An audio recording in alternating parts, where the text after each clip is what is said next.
В этом году команда Paradigm US посетила Тайвань.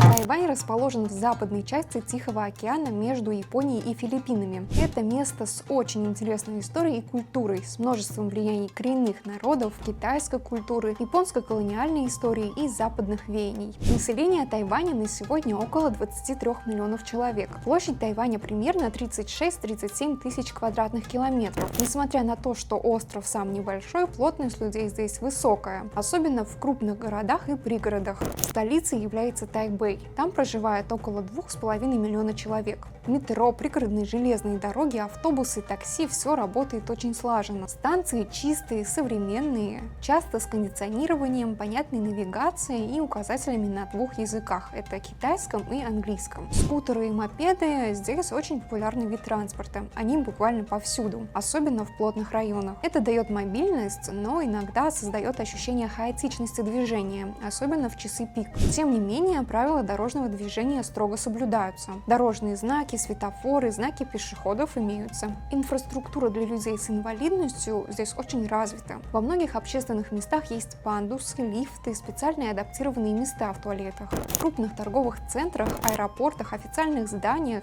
все стараются сделать максимально удобным и доступным. Из особенностей город активно внедряет зеленый транспорт, электроскутеры, зарядные станции, в общем, инициативы, которые помогут уменьшить выбросы и загрязнения. Влажность и жара – это первое, что ощущается при выходе из аэропорта. Воздух ощущается настолько плотным, что даже стекла на очках запотевают. Уборка мусора на очень высоком уровне. Улицы в центре и туристических зонах всегда чистые. Есть сложная система сбора, сортировки и переработки органических и неорганических отходов. Также особое внимание уделяется тому, чтобы мусора просто не было на виду. Одно из самых узнаваемых и впечатляющих мест Тайбэя – это мемориал Чань Кайши. Это памятник первому фактическому лидеру Китайской Республики, который после гражданской войны с коммунистами перенес свое правительство на Тайвань в 1949 году. Чань Кайши – одна из ключевых фигур в истории Тайваня. Его период правления связан с масштабными изменениями в жизни страны, процессами модернизации и формирования государственных институтов. Но также вместе с тем это было довольно сложное и противоречивое время. Мемориал, возведенный в его честь, символически отражает важный этап перехода Тайваня к современной истории. Здание мемориала белое и с крышей синего цвета, в стиле, который сочетает традиционные китайские элементы и монументальность. В центре большая статуя Чань Кайши. Вокруг просторная площадь, сады, пруды, театры и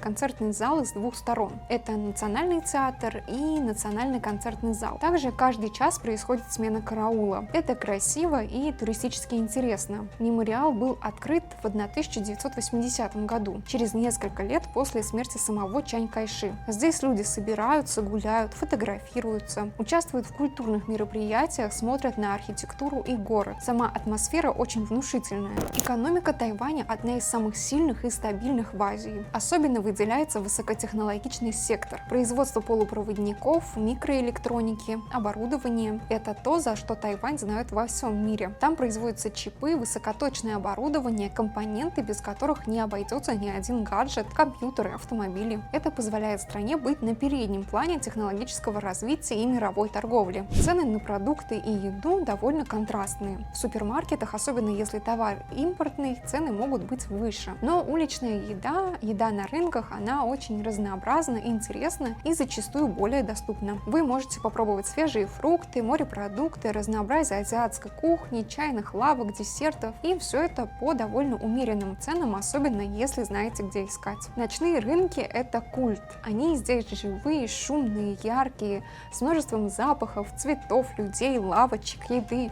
Но если вы чувствительны к шуму, толпе, запахам, то прогулка по ночному рынку может вызвать довольно неоднозначные впечатления. Тайбэй 101 – символ города, небоскреб – один из самых узнаваемых образов Тайваня. Ранее одно из самых высоких зданий мира. Здесь есть смотровые площадки, с которых открываются просто потрясающие виды, особенно вечером. Внутри находятся магазины, рестораны, офисы. Архитектура, освещение, детали, интерьер очень впечатляют. Маокон-гондола – это канатная дорога, которая поднимается вверх по склонам холмов Маокон. Здесь просто прекрасные виды, природа, чайные плантации и спокойствие. Единственное «но» – это жара, так как кабинки нагреваются под солнцем, но тем не менее это место, где можно отдохнуть от шума города, насладиться панорамой Тайбэя сверху. В целом сам Тайвань оставляет ощущение очень сбалансированного места, где современные технологии и развитая инфраструктура соседствуют с уважением к истории, культуре и повседневной жизни людей. Здесь мегаполисы с небоскребами легко сменяются парками, чайными садами и спокойными районами, где жизнь течет медленнее. Отдельно также стоит сказать о природе. Несмотря на высокую плотность населения, на Тайване много зеленых зон, национальных парков и горных районов.